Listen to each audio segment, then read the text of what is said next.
আল্লাহ পাক বলেন ফালাম্মা নাসমা দুকিরু বিহি ফাতাহনা আলাইহিম আবওয়াবা কুল্লা শাই। যখন ওই মানুষগুলো আমি আল্লাহর নিয়ম নীতি ভুলে গেল, আমার বিধানের কথা যখন তাদের আর মনে নেই, ফাতাহনা আমি নিজে তখন খুলে দিলাম, আলাইহিম তাদের উপরে, আবওয়াবা কুল্লা শাই, বাবের বহুবচন আবওয়াব, যত শান্তির দরজা আছে, যত প্রভাব প্রতিপত্তি ক্ষমতা টাকা পয়সা এগুলোর দরজা আমি সব খুলে দিলাম। আমি দেখতে পেয়েছি আয়াতটার সাথে 24 সালের 5 আগস্টের একটু মিল আছে। নাই তো 2006 সালে এই অক্টোবর মাসের 28 তারিখে লগি বৈঠা দিয়ে মানুষকে যেভাবে পিটিয়ে মারার পরে ড্যান্স দিয়েছে লাশের উপরে, এখন পৃথিবী দেখার পরে হতভম্ব হয়ে গেছে যে মানুষ।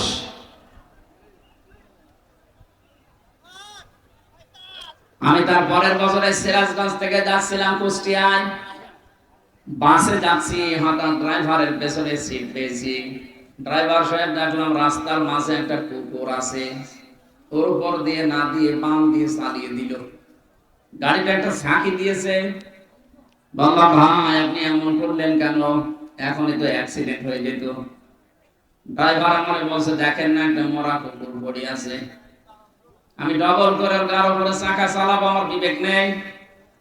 আরে ভাই তো মরা কুকুর, ও মারলে কি আর না মারলে কি? ড্রাইভার এবার আমার দিকে ঘুরে বলছে হুজুর আপনি কি আসলে হুজুর? আপনি কেমন হুজুর? হ্যাঁ আপনি দেখেন যে একটা মরা কুকুর পড়ে আছে, আমি ডবল করে আবার মারবো, আমার বিবেক নেই? এই কথা শোনার জন্য আমি ছিলাম। পৃথিবীর নিকৃষ্ট জীব দুইটা, একটা কুকুর আর একটা শুকুর। কে? এক কুকুরের মতো নিকৃষ্ট জীব মরে পড়ে আছে, আপনি ডবল করে মারতে পারলেন না, যে আমার বিবেক বাধা দিচ্ছে। অথচ এই পৃথিবীতে আমার নিজের চোখে দেখা আশরাফুল মাখলুকাত জসিম ভাইয়ের মতো মানুষকে লগি বৈঠা দিয়ে মানুষ পিটিয়ে লাশের উপরে ড্যান্স দিয়েছে। এদেরকে আপনি মানুষ বলেন কোন সেন্সে? আমার তো আজ পর্যন্ত সেন্স আসে না যে মানুষ। মনে করলাম এই নৃশংস ঘটনার পরে আল্লাহ পৃথিবীতে আর এদেরকে প্রতিষ্ঠা দেবে না, কিন্তু 2 বছর পরে দেখি ফাতাহানা আলাইহিম আবওয়াব। আল্লাহ বলেন যত সুখ শান্তির দরজা আছে সব আমি তাদের জন্য দিয়ে দিলাম। এটা দিয়েছে কে? বলেন বলেন। 9 সালের পর থেকে যে 5 বছর পরে পরে মনে করলাম পাল্টাবে, কিন্তু না, 24 সালেও দেখে পাল্টায়নি। মনে করলাম কোরআনের এই আয়াতকে আল্লাহ এমনি এমনি দিল না, কোনো কার্যকারিতা আছে। হঠাৎ করে দেখি হাত্তা ইদা ফারিহু বিমা উতু, আল্লাহ পাক বলেন তাদেরকে আমি যা দান করেছিলাম, আমার এই দানকৃত বস্তু পাওয়ার পরে যখন এই মানুষগুলো আনন্দে আত্মহারা হয়ে আছে খুশিতে, আখাযনাহুম বাগতাতান, হঠাৎ করে আমি আল্লাহ নিজে তাদেরকে পাকড়াও করলাম। আপনি মেলান তো মেলে কিনা? আখাযনা একালে কান আছে, এর ফাইল বা কর্তা আল্লাহ নিজে। আল্লাহ বলেন আমি নিজে ধরেছি, হুম মানে তাদেরকে বাগতাতান, হঠাৎ করে। এমন হঠাৎ করে ধরলেন যে খাবার খাবে সে সময় হয়নি। আল্লাহ পর্যন্ত শেষ করেননি। ফাইদাহুম মুবলিসুন, যখনই ধরেছি হঠাৎ করে দেখলাম ওরা সব হতাশ হয়ে গেল। ওই মানুষগুলোর চেহারার ভেতরে সব হতাশা, সব নিরাশা। চেহারার ভেতরে তাকালেই মনে হচ্ছে যে না, এদের আর দুনিয়া আখিরাত বলে কিচ্ছু নেই, সব হারিয়ে ফেলেছে। আমার তো 5 তারিখের পর থেকে পর্যন্ত সেটাকে দেখছি, দেখি চেহারা দেখে এই আয়াতের সাথে মিলে যাচ্ছে। আপনি দেখেন না এদের যখন আদালতে তোলে হাওমাও করে কাঁদতেছে। আজকে মানবতার মিথ্যা ফেরিওয়ালা একজন এই দালাল কোর্টে যাওয়ার পরে হাও মাও করে কাঁদছে আর বলছে আমি সরি। কিসের সরি?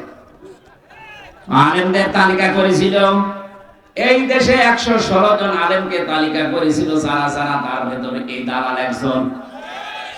আর এখন তুমি হাওমাও করে কাঁদো, তোমার তালিকা এই দেশের মানুষ করেনি, তালিকা করেছে স্বয়ং আল্লাহ।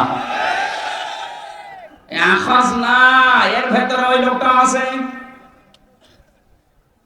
যতগুলো মানুষ আমি দেখতে পাচ্ছি যে দরবেশ দাড়ি কেটে নম হয়ে গেছে, সেদিন আমার মামলার হাসিরা দেওয়ার জন্য গিয়েছিলাম, যে দেখি ওই যে হাসি সেলিম শিশুর মতো কাঁদতেছে, এজলাসে উঠে আপনার কথা বলতে পারে না, ভালো নৌকা বলতে কি হৌকা বলে পারে। আমার মাফ করে দেন। মাফ মানে 15.5 বছরের বৈধ অবৈধ দেখা দেখি নেই, পুরা ঢাকার অর্ধেকও করে নিয়েছে, এখন মাফ চাই। আল্লাহ বলেন ওরা মোবেলেশন হতাশ হয়ে পড়েছে, এত অপমান আমি আল্লাহ ওদের উপরে দিয়েছি। ওয়ালাহুম আযাবুম মুহিন, নিকৃষ্ট শাস্তি আমি আল্লাহ ওদের উপরে চাপিয়ে দিয়েছি, অপমানজনক শাস্তি। দেখেন না কালামানিকের বীজ উড়ে গেছে।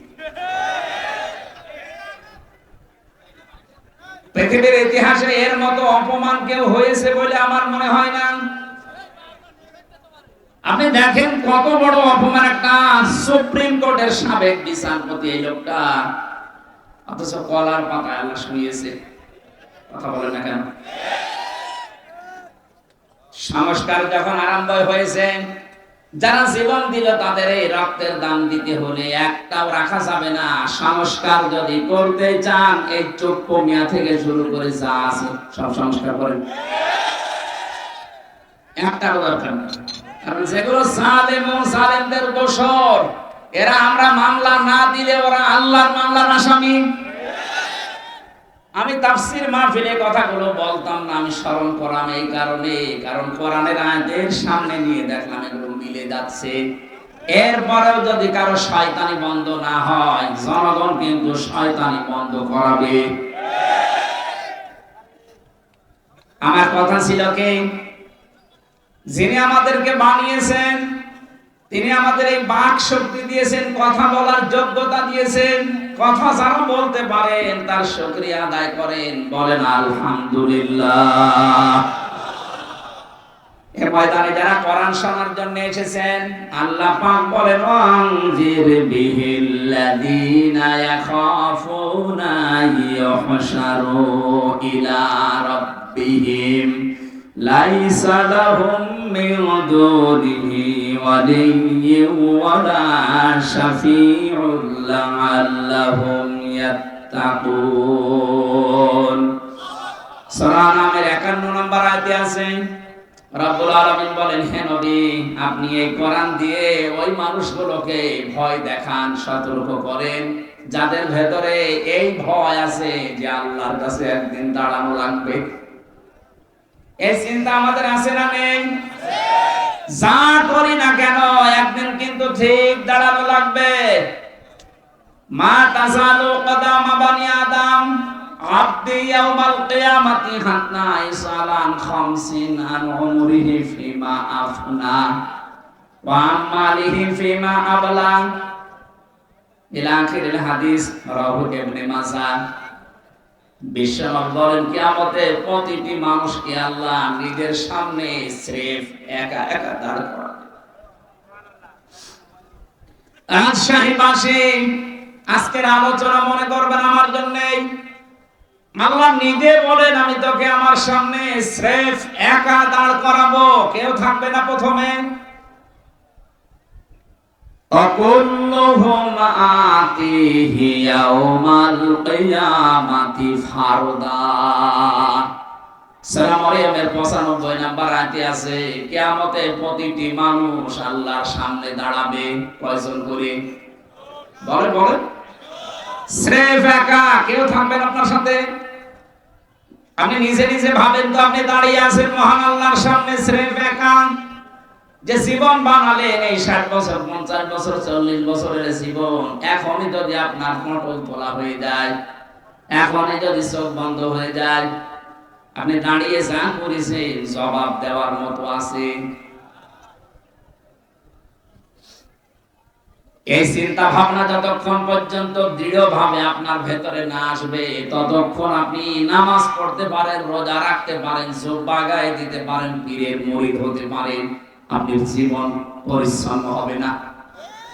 এইটা দরকার আগে যে আমার কিন্তু দাঁড়ানো লাগবে। আইয়ুহশারু ইলা রাব্বিহিম, আল্লাহ বলেন যারা তাদের রবের সামনে দাঁড়ানো হাজির হওয়াকে ভয় করে, আপনি তাদেরকে কোরআন দিয়ে ভয় দেখালে তাদের কাজ হবে।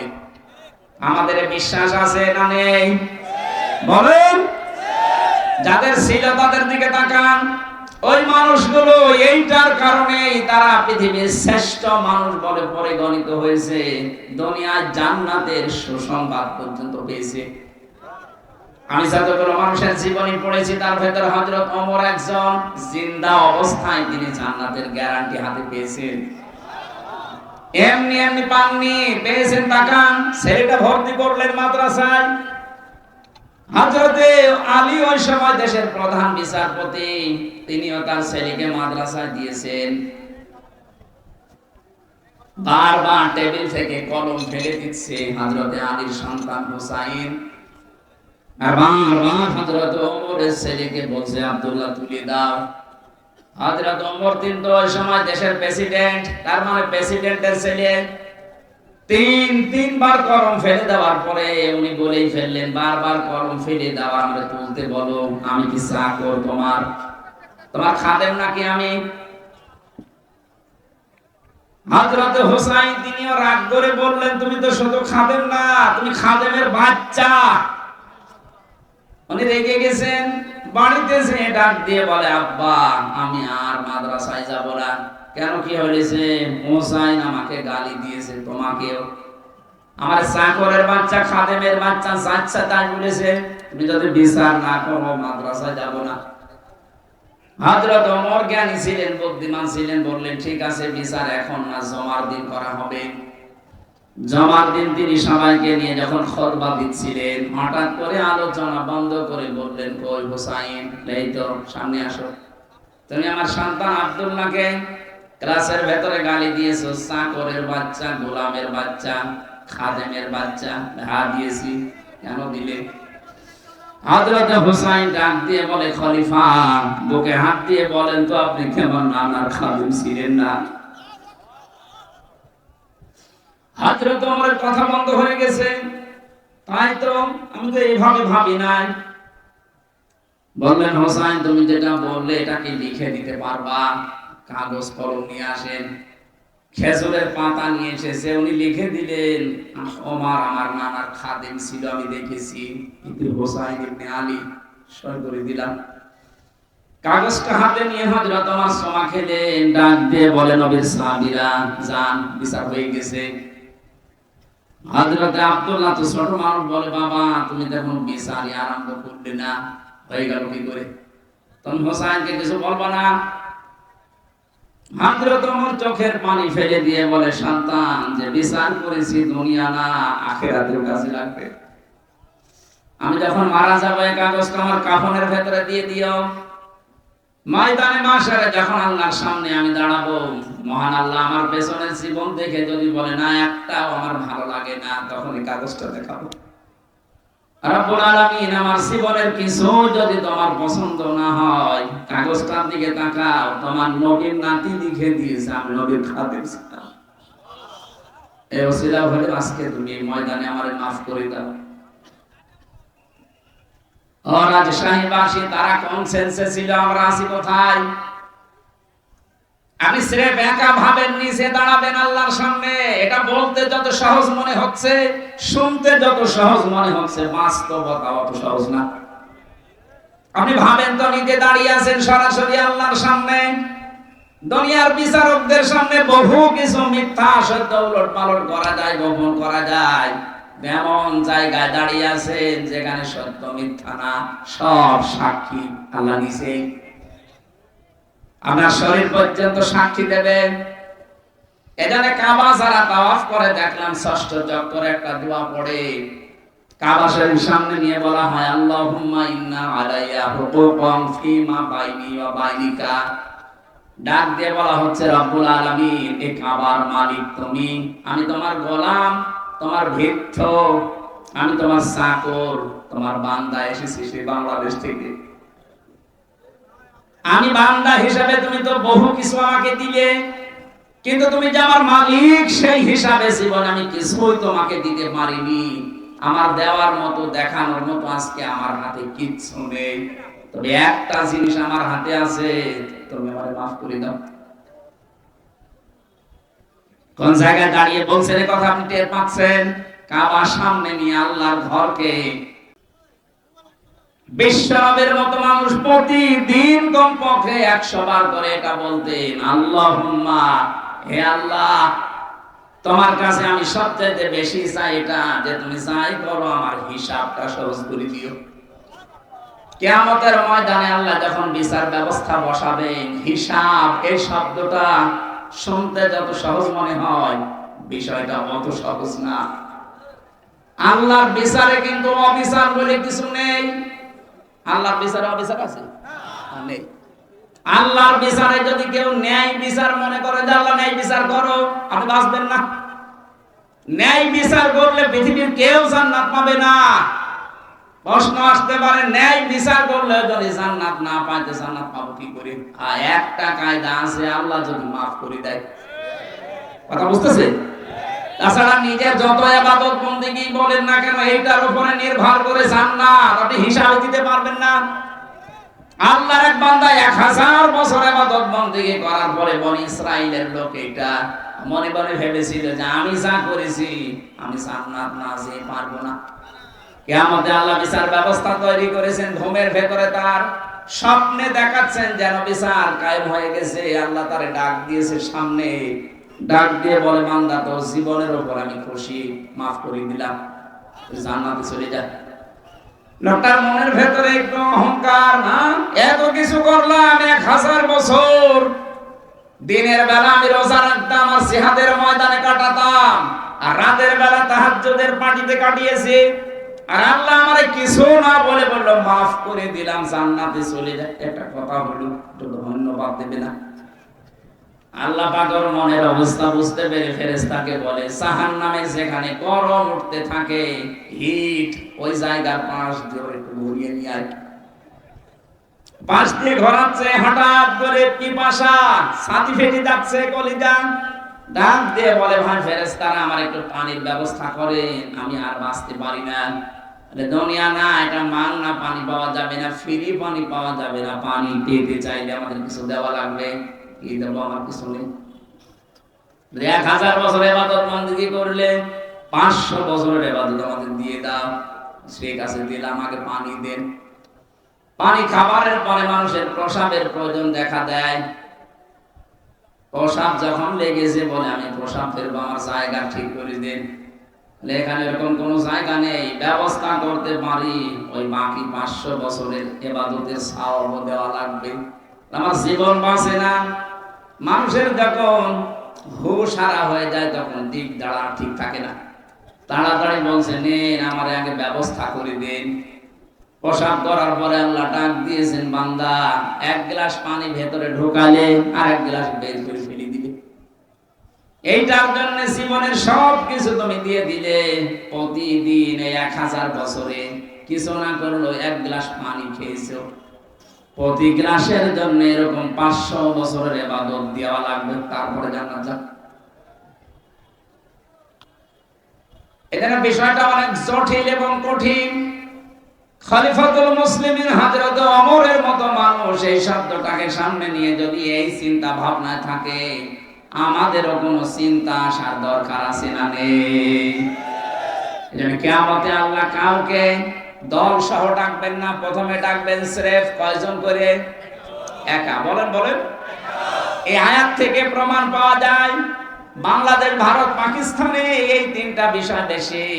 যারা বলে যে কিয়ামতে আমার বাবা জান, আমার দাদা জান লক্ষ লক্ষ মুরিদ নিয়ে উঠবে, এটা মিথ্যা কথা, এটা আয়াতের সাথে মেলে না। আপনি যদি প্রমাণ করতে পারেন কিয়ামতে এক একজন পীর লক্ষ লক্ষ মুরিদ নিয়ে মিছিল করতে করতে উঠবে, তাহলে এই আয়াত কেটে বাদ দিয়ে দেন। সূরা মারিয়াম 16 নম্বর পারা 10 নম্বর পৃষ্ঠা 15 নম্বর লাইনের শেষ নাম্বার রুকুর 95 নম্বর আয়াত। যত তাফসীর আমি পড়েছি বাংলাদেশে সব মুফাসসির এক কথা বলেছে যে কিয়ামতে আপনাকে আল্লাহর সামনে দাঁড় করাবে আল্লাহ কয়জন করে। এটা বিচারের প্রথম স্টেপ। এরপরে বিচারের দ্বিতীয় ভাগ। আল্লাহ বলেন এবার তোরে একা ডাক দেব না। ইয়াউমা নাদউ কুল্লা উনাসিন বিইমামিহিম। সূরা বানী ইসরাঈল 71 নম্বর আয়াতের প্রথম অংশে আছে, 15 নম্বর পারা 8 নম্বর পৃষ্ঠা 3 নম্বর লাইনে আছে। এটা ফি জিলালিল কোরআনে পাবেন তাফসিরে। আল্লাহ পাক বলেন কিয়ামতের প্রতিটি মানুষকে এবার দ্বিতীয় স্টেজে আর একা ডাক দেওয়া হবে না।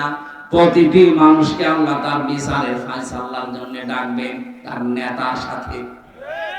কার সাথে? এই শব্দটা শুনে কি রাজনীতি মনে হচ্ছে? নেতা এই শব্দটা শুধু দুনিয়ার সাথে জড়িত না, এটা আখিরাতের সাথে জড়িত। সত্যি কথা বলছে, যদি দুনিয়ায় যদি এটা শেষ হয়ে যেত কসমে আয়াত আমি পড়তাম না। এটা যেহেতু আখিরাতের সাথে রিলেটেড সম্পর্কিত, এই জন্য আপনাকে আমি বাঁচাতে চাই। যাদের নেতা ঠিক নেই আশা করছি আপনি ঠিক করবেন।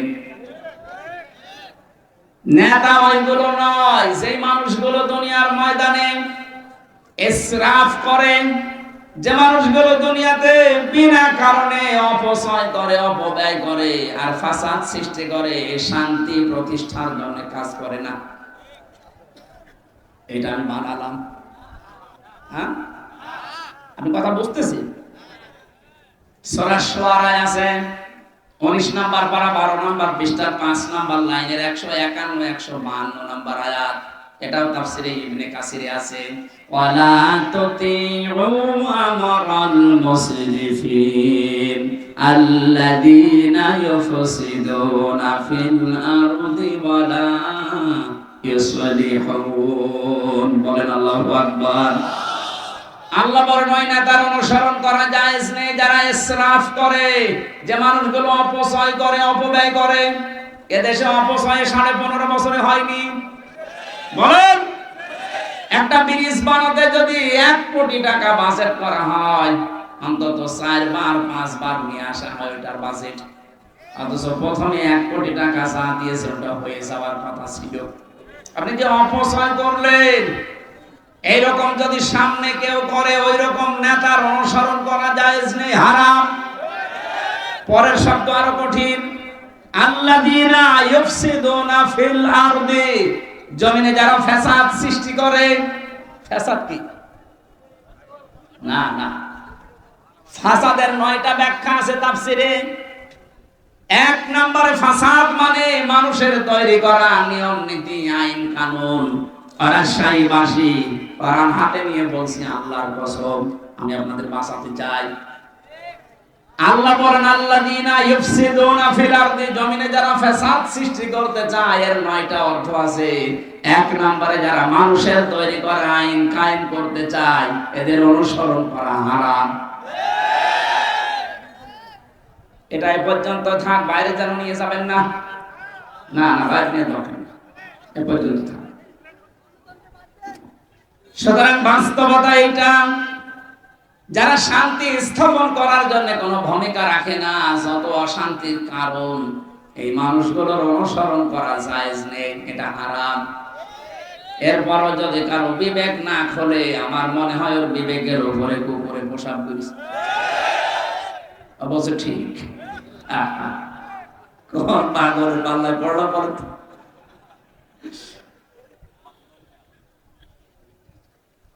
এরপরে বিচারের তৃতীয় অবস্থা হচ্ছে কিয়ামতে আল্লাহ লক্ষ কোটি কোটি মানুষের সামনে আপনাকে দাঁড় করাবেন। এবার অবস্থা আরো খারাপ হবে। এজন্য মাঝে মাঝে মনে হয় আল্লাহর নামের আগে আলেম লিখে দিয়েছে, মানুষেরা আলেম মনে করে। কিয়ামতে যখন এই জ্ঞানের উপরে আমার আমল না থাকবে, কোটি কোটি মানুষের সামনে ঠিক এই সম্মানের জায়গায় ঠিক উল্টা অপমান করা হবে। এখানে যে যত বড় দায়িত্বে আছে যে যত বড় চেয়ারে আছে, বড় জায়গায় আছে, তার দুনিয়াতে দায়িত্ব কিন্তু তত বড়। ওই লোকটা যদি ওই দায়িত্ব সঠিকভাবে পালন করতে না পারে, কিয়ামতে বিচারে আল্লাহর কাঠগড়ায় ধরা খাবে। এই দেশের সবচাইতে বড় মসজিদ, কেন্দ্রীয় মসজিদ যেটা বাইতুল মুকাররম, কথা বল না কেন? জাতীয় মসজিদের যিনি এখন খতিব হয়েছেন, শ্রদ্ধাভাজন ব্যক্তিত্ব, বড় বড় আলেম বাংলাদেশে যদি 5 জন থাকে, তার ভেতরে তিনি একজন। হাদিসের উপরে অনেক পাণ্ডিত্য আছে তার। আল্লামা মুফতি আব্দুল মালিক হাফিজাহুল্লাহ, ওনার এখন সবচাইতে বড় দায়িত্ব হচ্ছে ওই ময়দানে, ওই জায়গায় বসে এই জাতিকে সংশোধনের জন্য যত সঠিক হক, এই কথাগুলো তুলে ধরা। কে খতিব ওবায়দুল্লাহ সাহেব যেভাবে তুলে ধরতেন, ওবায়দুল হক, আমার মনে হয় এখন আমরা যে খতিব পেয়েছি একজন যোগ্য, আমরা চাই এই যোগ্যতা তিনি যেন কাজে লাগান। এতদিন যাদের পেয়েছিলাম তারা জালেমদেরকে নাম দিত কওমি জননী। জনগণ পিটিয়ে বিদায় করেছিল, এত জোতা মেরেছে তার দিকে জনগণ। ও বলছে না, আমার গায়ে কোনো জোতা লাগেনি। এইরকম কথা বলতে পারলি না। আমরা আশা করছি, আকাঙ্ক্ষা করছি, তামান্না করছি, যিনি আমাদেরকে এখন পথ দেখানোর জন্য দায়িত্ব নিয়েছেন কেন্দ্রীয় মসজিদের, তার ভূমিকাও হবে ঠিক ওই রকম। কথা বলে না কেন? ওখানে থেকেও যদি জাতিকে সংশোধনের কথা, সঠিক কথাগুলো তুলে ধরতে না পারে, কোন ভয় যদি পেছনে কাজ করে, তাহলে ওই জায়গায় বসে থেকেও জবাব দেওয়া লাগবে কিয়ামতে।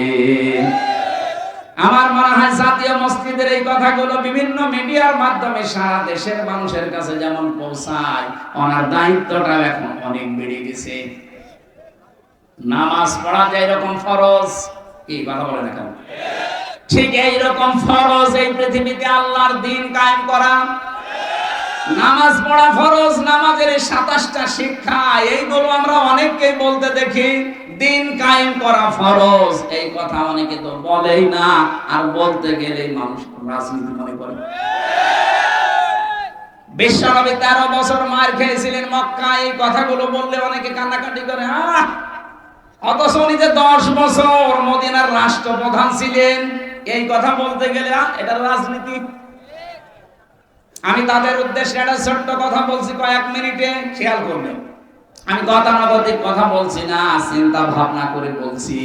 আমি দেখতে পাচ্ছি এই চরিত্রের মানুষ এই দেশে এখন বাড়তেছে।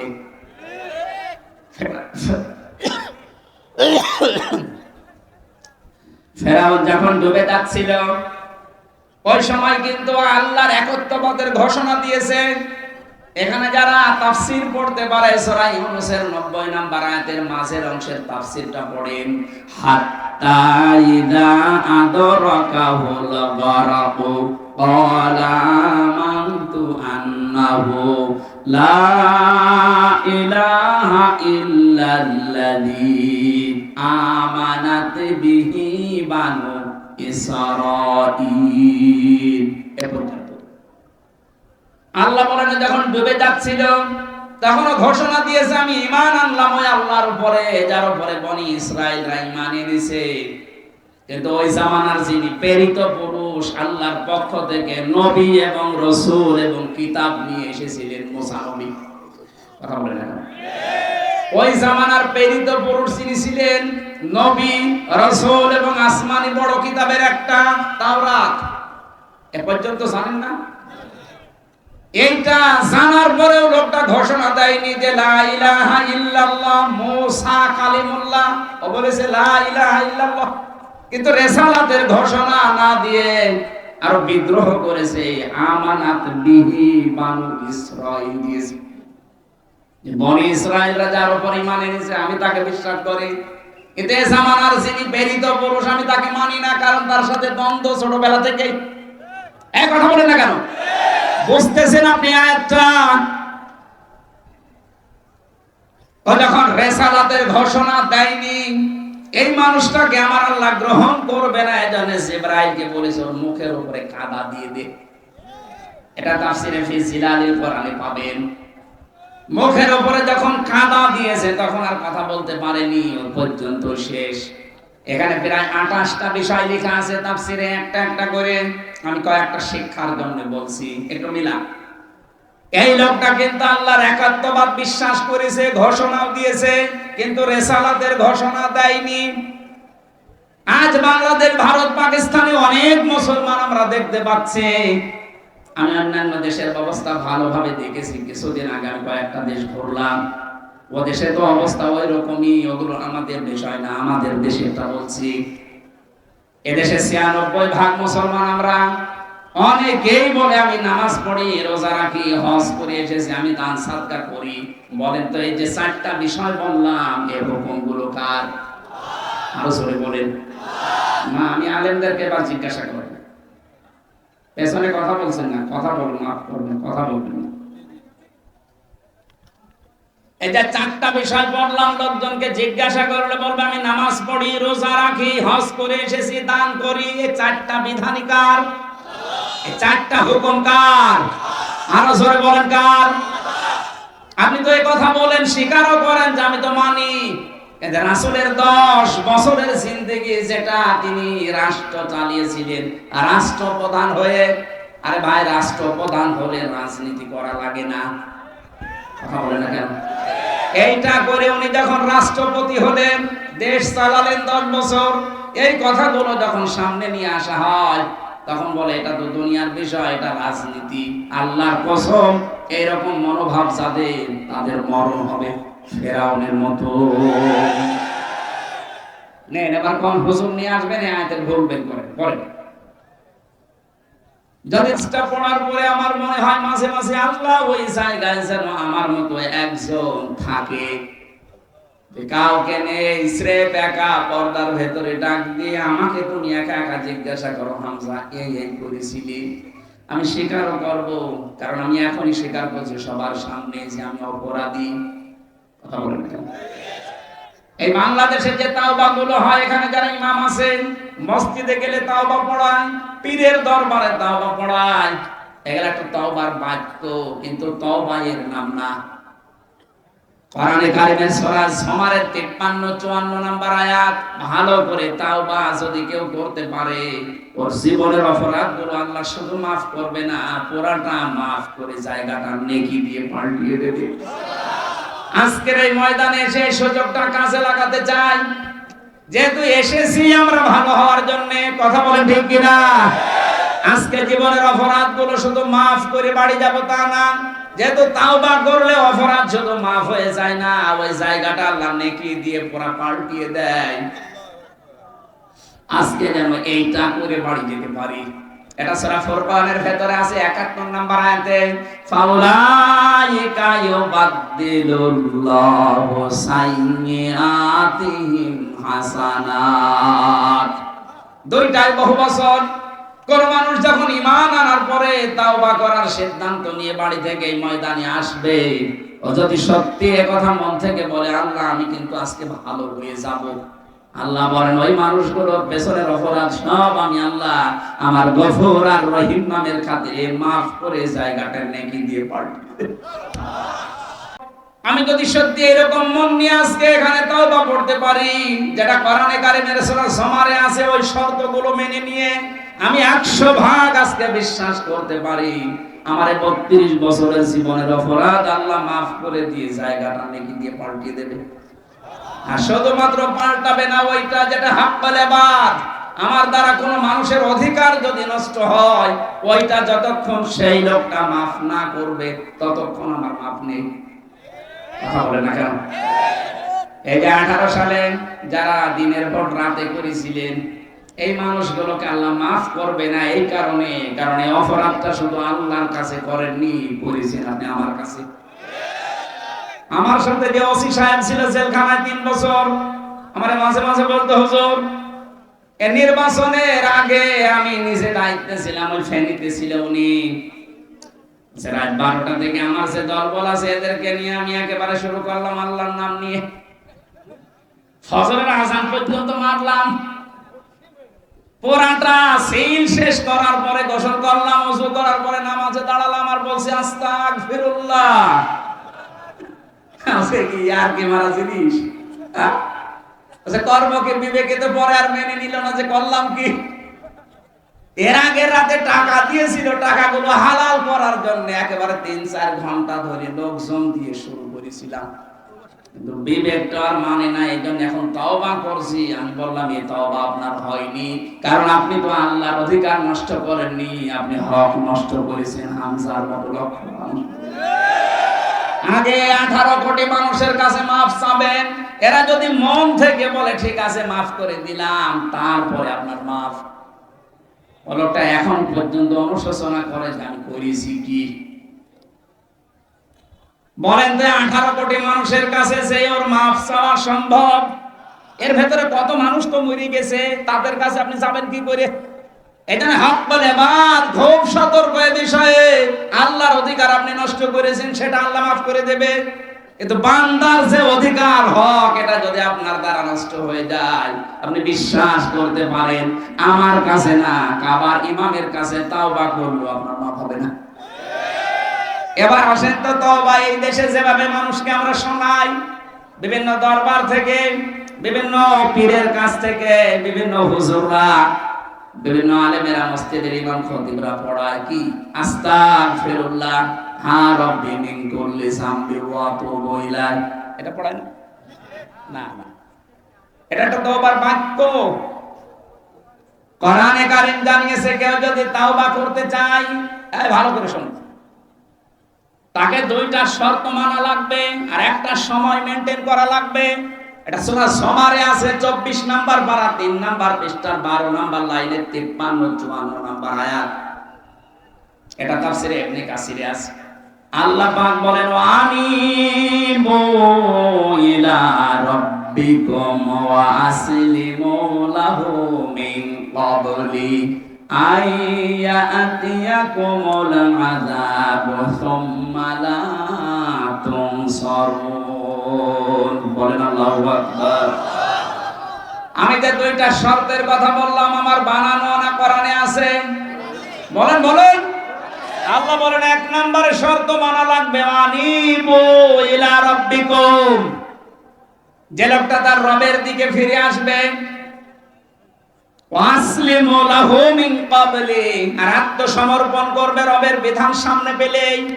ও রাজশাহীবাসী, এই বাক্য 2টা শুনতে যত সহজ মনে হয়ে গেল, বাস্তব প্র্যাকটিক্যাল লাইফে মেলানো কত সহজ। কেউ যদি বলে আমি আল্লাহর দিকে ফিরে আসলাম, তাহলে তার জীবনে সুদ থাকতে পারে, চাঁদাবাজি থাকতে পারে? বলেন। তার জীবনে ঘুষ থাকবে না, বেপরদা থাকবে না, অবৈধ কোনো ব্যবসা থাকবে না। বলতে কেমন সোজা যে আমি আল্লাহর দিকে ফিরে আসলাম, আরে ফিরে আসতে গেলে গুলো সব বাদ দিয়ে আসা লাগবে। এবার বলেন তো তওবা হচ্ছে কিনা আমার?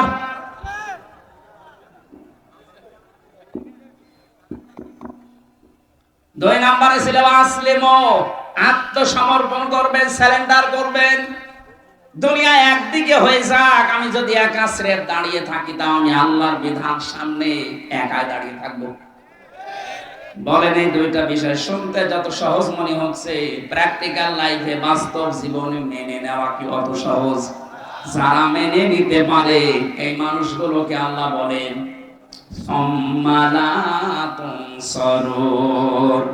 ওই আযাব আসার পূর্বে আপনাকে এই 2টা শর্ত মানা লাগবে, যখন আপনাকে আর সাহায্য করা হবে না।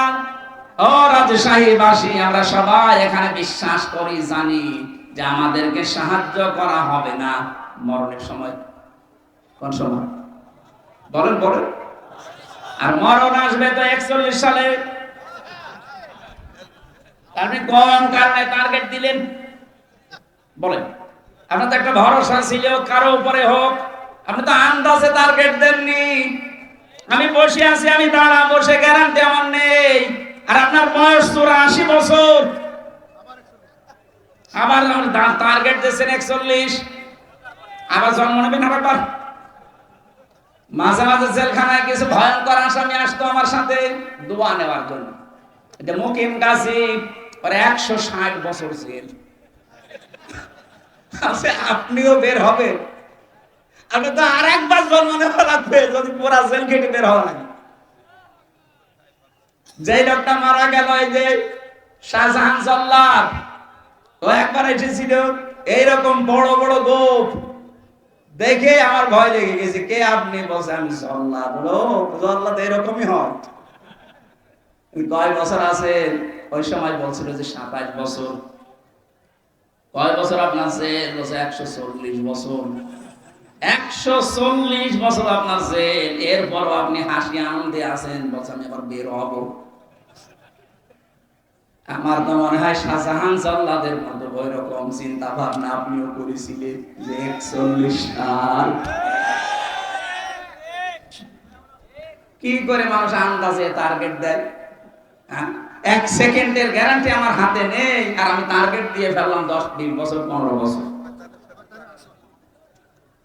শয়তানের 3টা কাজ আমি পুরা কোরআনে পেয়েছি বিশেষ ভাবে। আমার মনে হয় এটা বললে অনেক মানব শয়তানের সাথে মিলে যাবে, সে আবার মন খারাপ করবে।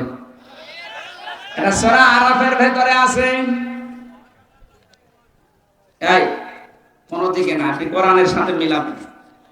আল্লাহ রাব্বুল আলামিন বলেন, ক্বালা ফাহাবিত মিনহা ফামা ইয়াকুনু লাকা আন তাতাকাব্বারা ফিহা ফাখরুজ ইন্নাকা মিনাস সাবিরিন।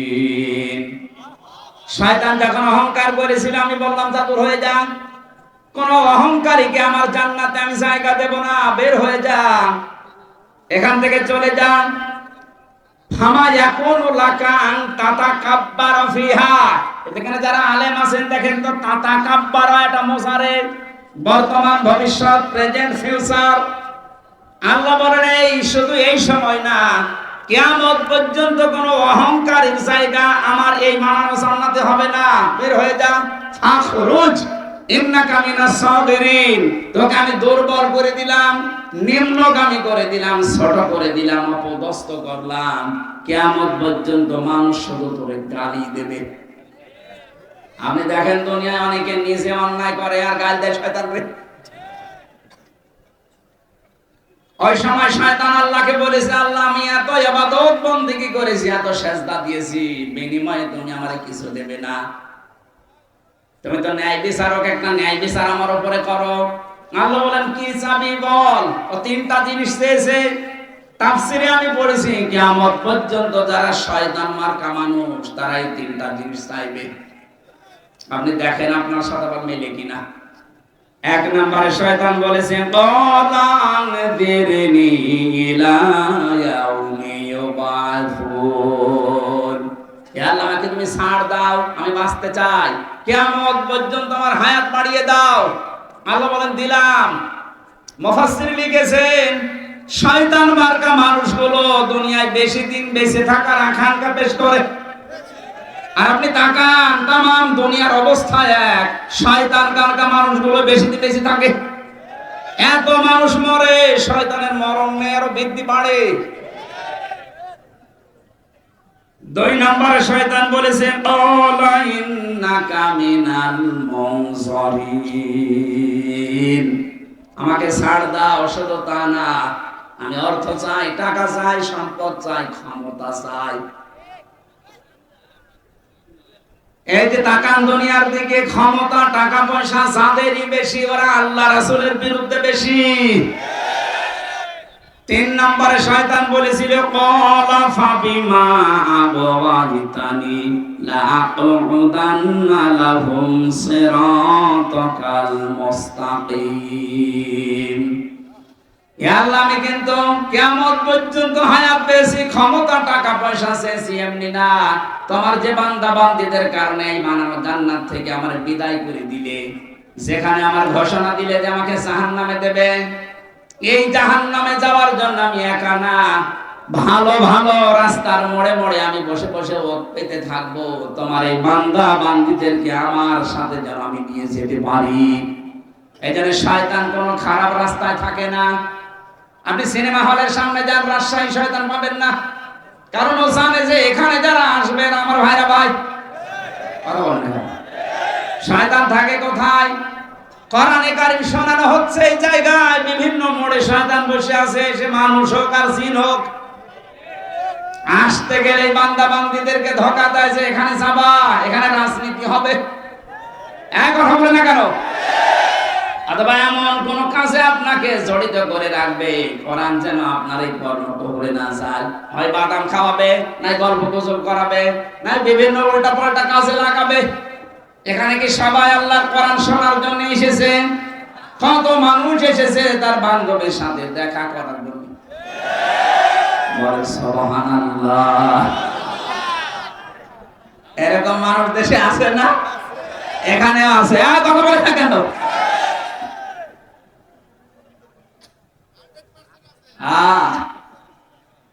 শয়তান যে তিনটা জিনিস চায়, আমরা যেহেতু মানুষ, আমরা ওই তিনটা জিনিস চাইবো। বেশি দিন বেঁচে থাকার আকাঙ্ক্ষা আমাদের নেই। আমাদের আকাঙ্ক্ষা এই, মুমিন যত তাড়াতাড়ি বিদায় নিতে পারবে তত তাড়াতাড়ি সে আল্লাহর সাথে সাক্ষাৎ হবে। বিশ্বনবীকে অফার দেওয়া হয়েছিল, আপনি যদি বাঁচতে চান আপনাকে আমি ছেড়ে যাব। আজরাইল এসে বলছে, হযরতে আজরাইলকে নবীকে বললেন, আমি যদি বাঁচতে চাই তাহলে কতদিন? বলে যতদিন ইচ্ছা থাকতে পারবেন। তারপরে কি হবে? মরা লাগবে। মরাই যদি লাগে আমি আর বাঁচতে চাই না।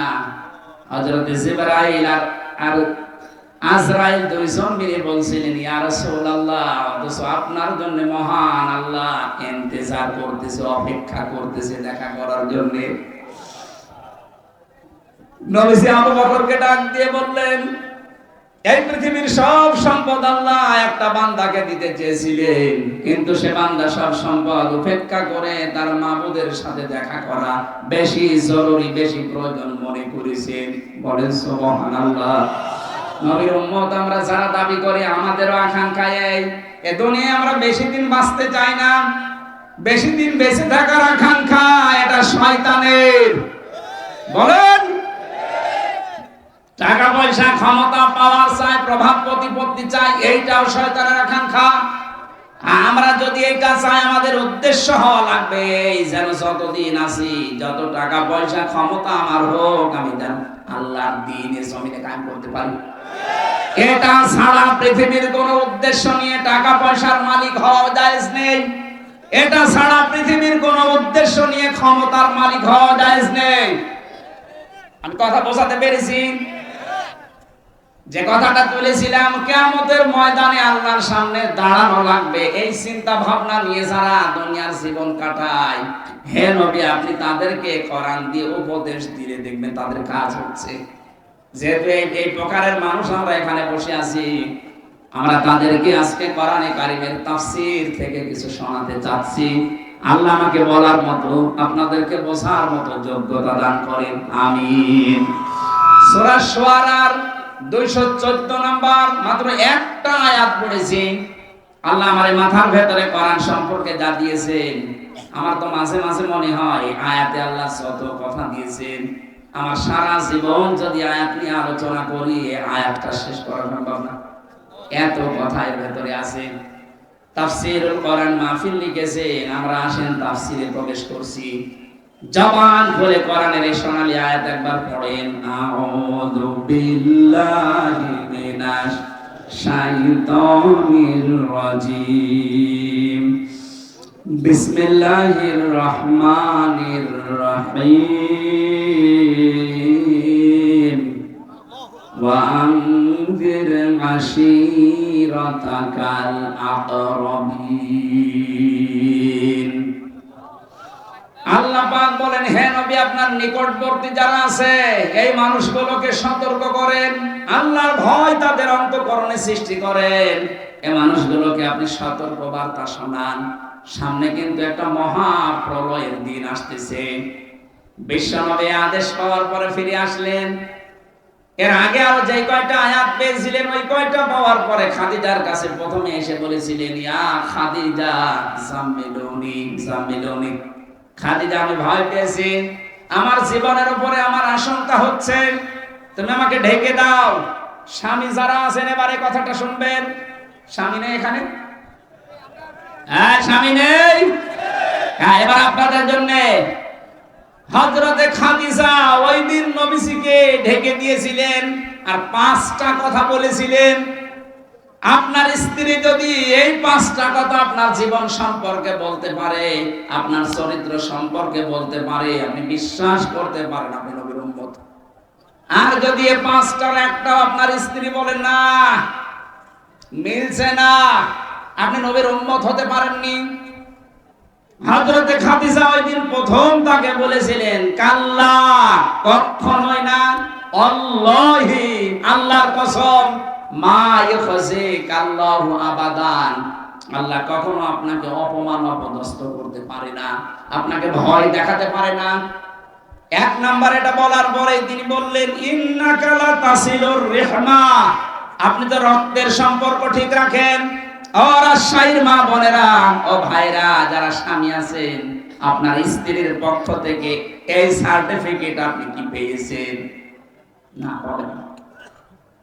আপনার স্ত্রী কোনদিন আপনাকে বলেছে যে না আমার স্বামী যাই করুক সে কিন্তু রক্তের সম্পর্কগুলো ঠিক রাখে? অথচ এখানে অনেক বুজুর্গ বান্দা বসে আছে, নামাজ 5 ওয়াক্তের জায়গায় 6 ওয়াক্ত পড়ে, তাহাজ্জুদ মিলে, অথচ নিজের আপন ভাইয়ের সাথে রক্তের সম্পর্ক ঠিক রাখে না। নিজের বোনের জমি জায়গা নিয়ে ঝামেলা করে তার সাথে সম্পর্ক কাট করে দিয়েছে। এক কথা বলে না কেন? রক্তের সম্পর্ক যাদের সাথে আছে, দুনিয়া একদিকে হয়ে যাক, এদের সম্পর্ক কিন্তু ঠিক রাখা লাগবে। এটা এত দামি বিষয়, সব যখন আল্লাহর বানানো শেষ, তখন এই যে রক্তের সম্পর্ক, যেটা রেহেম বলা হয় আরবিতে, এইটা আল্লাহর পা চেপে ধরেছে, কুদরতি পা, ডাক দিয়ে বলে, মাবুদ তুমি তো সবাইকে সবকিছু বললে, তাই আমার বিষয় কিছু তো বললে না।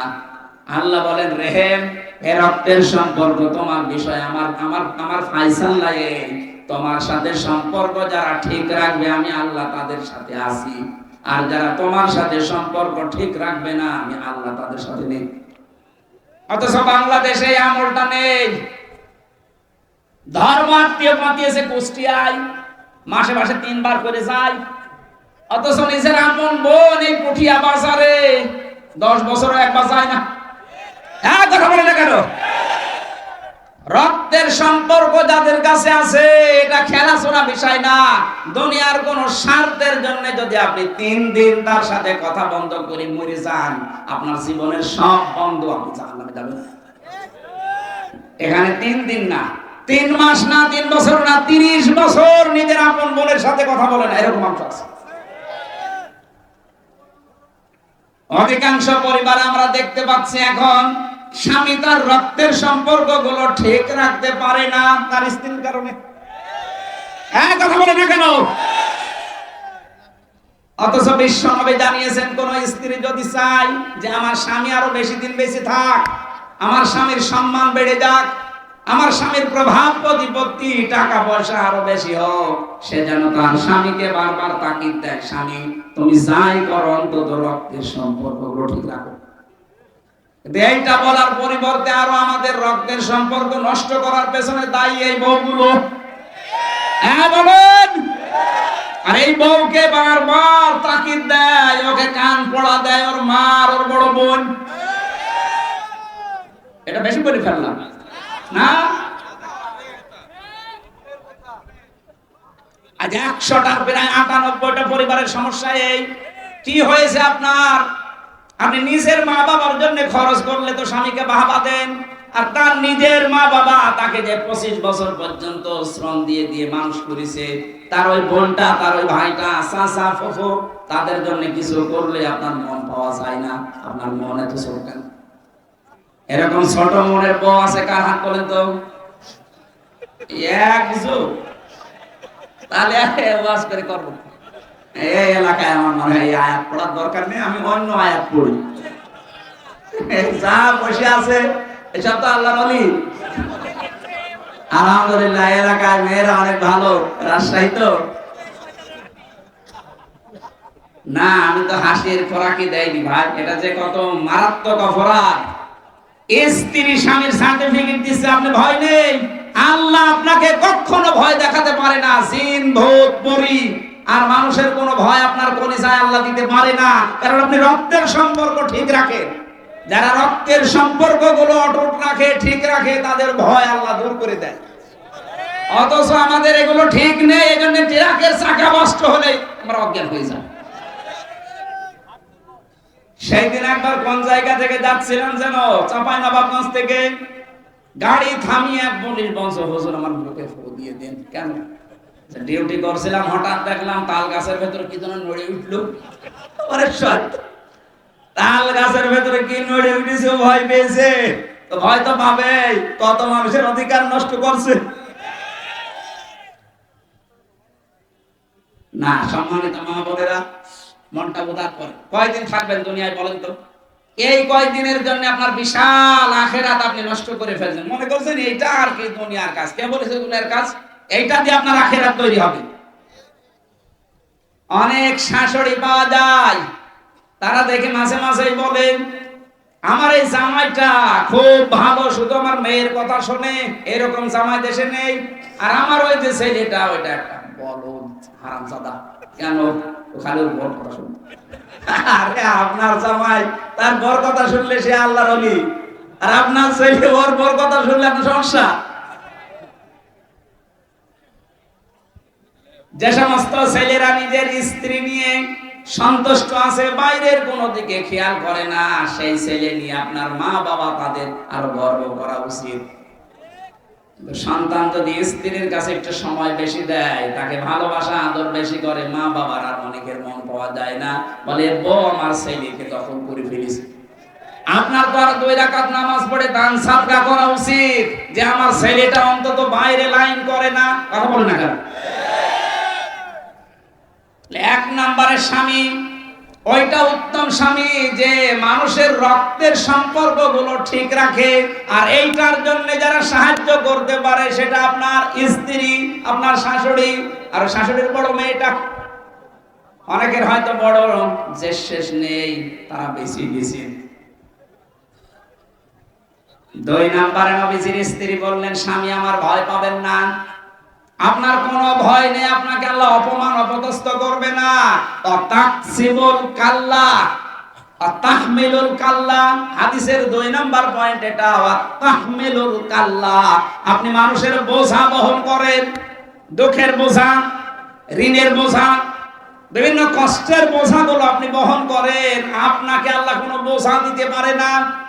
অথচ বাংলাদেশে আল্লাহর নবীর উম্মত অনেক দেখেছি, তারা মানুষের বোঝা হালকা করা দূরের কথা, আরো বোঝা চাপিয়ে দিয়েছে। 15.5 বছরের প্রশাসন বলেন, বিচার ব্যবস্থা বলেন, তাকান এদের দিকে, কত মানুষের বোঝা এরা আরো হালকা করা দূরের কথা, আরো ভারী করে দিয়েছে। বিনা কারণে বাড়ি থেকে একটা ছেলেকে আপনি তুলে নিয়ে গেলেন, ওই পরিবারে একটা বোঝা তৈরি করে দিলেন। যিনি পালিয়েছেন তার দিকে তাকান, লক্ষ কোটি কোটি টাকা নিজের দলের লোকের নামে, আত্মীয় স্বজনের নামে বাইরে পাঠিয়ে দেশটাকে একটা ঋণের বোঝা দিয়ে গেলেন। এই দেশে এখন কেউ জন্মগ্রহণ করলে তার মাথার উপরে 1 লাখ টাকা ঋণ। এই যে 1570 জন মানুষ মারা গেল, 2780 জন মানুষ এখন হাসপাতালে বেডে কাতরাচ্ছে। কারো 2 হাত নেই, কারো পা নেই, কারো চোখ নেই, কারো অন্ডকোষ নেই। এই মানুষগুলো তার পরিবারের জন্য মা বাবার কাছে বোঝা না, ভাই বোনের কাছে বোঝা না। কথা বলেন না কেন? এই বোঝা যিনি দিয়ে গেলেন, উনি নবীর উম্মত দাবি করতে পারেন। নবীর উম্মতের বাইরে যারা আছে তারা কি? সে যা বলেন বলেন। নবীর উম্মত হতে হলে আপনাকে মানুষের বোঝা হালকা করা লাগবে। সে ঋণের বোঝা হোক, দুঃখের বোঝা হোক, কষ্টের বোঝা হোক, আর আপনি বোঝা দিয়ে গেলেন। এই 2780 জন মানুষ সারা দেশে যারা যারা এভাবে পঙ্গু হয়েছে আপনার কারণে। এই মানুষগুলো এখন দেশের জন্য, পরিবারের জন্য, সমাজের জন্য বোঝা। কথা বলেন না কেন? আপনার ভেতরে ভয় তৈরি হবে না, হবে কার? ভয়েই তো পালিয়েছে। আল্লাহ বলেন, যারা মানুষের বোঝা হালকা না করে আরো চাপিয়ে দেয়, বোঝা ভারী করে দেয়, তাদের ভেতরে বিভিন্ন ভয় আমি তৈরি করে দিই। খাবার খাবে, 5টা মিনিট জাতির উদ্দেশ্যে কিছু লিখবে, সে সময় আল্লাহ দেয়নি, ভয়ে তাড়াতাড়ি মন নিয়ে পালিয়েছে। পরের পয়েন্ট গুলো স্বামীকে বলছে, স্বামী তাকসিবুল কাল্লা, তাকসিবুল মাদুমা, হে স্বামী, আপনি ভয় পাবেন না, আপনি তো বস্ত্রহীনকে বস্ত্র দান করেন, উলঙ্গ মানুষকে আপনি কাপড় পরান। আর এমন মানুষ আমরা দুনিয়ায় পাচ্ছি যারা জাতিকে আরো উলঙ্গ করে দিয়ে গেল। জাতির লোককে পোশাক পরানো দূরের কথা, যারা জাতির লোককে আজ উলঙ্গ করার চেষ্টায় আছে। এই যে নাটক সিনেমার মাধ্যমে কি মানুষকে পোশাক পরায় না পোশাক খোলে? আরো জোরে বলেন। আমরা চাই এমন নভেল, এমন নাটক, এমন থিয়েটার তৈরি হোক যেটার দ্বারা ইরান তৈরি করে না, কথা বলেন না। আপনি দেখেন না তাদের পোশাক আশাক? আমি বিশ্বের মুসলিম দেশগুলোতে যেখানে যেখানে গেছি দেখেছি তাদের নভেল গুলো, নাটক গুলো কিভাবে তারা তৈরি করেছে শিক্ষামূলক। মা বাবার সাথে আচরণ খারাপ করলে কি শাস্তি হয় ওটা দুনিয়ায় তারা দেখাচ্ছে। আপনি ওইটা বানাতে পারেন না। ওদের সিনেমা তৈরি হয় কাপড় খোলা দিয়ে, শেষ হয় কাপড় খোলা। এখানে কি শিক্ষা আছে? অথচ লজ্জা স্থান উন্মুক্ত করা এটা শয়তানের কাজ। কথা বলেন না কেন? আজ বাংলাদেশের মেয়েদেরকে অনেকে সুজুর ভয় দেখাচ্ছে, অনেক রাম বাম আর অনেক মুনাফিক। ইসলাম যদি এই দেশে এসে যায় তোমরা কিন্তু এভাবে আর খোলামেলা বেড়াতে পারবে না, তোমাদের ঘর বন্দি করা হবে। কে বলেছে আপনাকে? ইসলাম যদি এই দেশে আসে সবচাইতে নিরাপদে থাকবে মেয়েরা। কথা বলেন। আপনি নিয়ে এসে দেন না কেন? কোথা থেকে মেয়েদেরকে আল্লাহর নবী কোথায় পৌঁছিয়েছে সেই নবীর হাদিস এখনো নেই। দেন মেয়েরা যে নির্যাতিত নিগৃহীত ওই জায়গা থেকে ইসলাম তাদেরকে রানীর সিংহাসনে বসাবে ইনশাআল্লাহ। আমিরে জামাত ডাক্তার শফিকুর রহমান এই ঘোষণা দিয়েছেন, মেয়েরা যদি নিরাপত্তা, শান্তি, স্বস্তি পেতে চায় ইসলাম এদেশে আসুক। ওরা আফসোস করবে এই 53 বছরের জন্য যে আরো আগে কেন ইসলামের দেশে কায়েম হলো। যারা যে সুজুর ভয় দেখাচ্ছেন তাদেরকে যে ইসলাম আসলে ঘরবন্দি হয়ে যাবা, যার যে স্বাধীনতা সেটা সে অর্জন করে তার মন মতো চলবে, কিন্তু শর্ত পর্দায় থেকে করা লাগবে। তখন এই হোস্টেলে নিজের চাচাতো বোন, মামাতো বোন, খালাতো বোন নিয়ে আপনি আর যেতে পারবেন না। অবৈধ ব্যবসাগুলো বন্ধ হয়ে গেলে, জেনা ব্যভিচার যেই দেশে বন্ধ হয় ওই দেশে আল্লাহর রহমতের দরজা আল্লাহ খুলে দেয়। আশা করছি এইটা সামনে পরিবেশ আসতেছে, যদি আল্লাহ ইসলামে দেশে এনে দেয় আল্লাহর কসম এই পৃথিবীতে সবচাইতে বেশি শান্তিতে আপনার থাকবেন। ঘুষ চাওয়া, দুর্নীতি করা, চাঁদাবাজি করা, যদি কেউ শোনে যে চাঁদাবাজি করেছে হাত ভেঙে ফেলা হবে।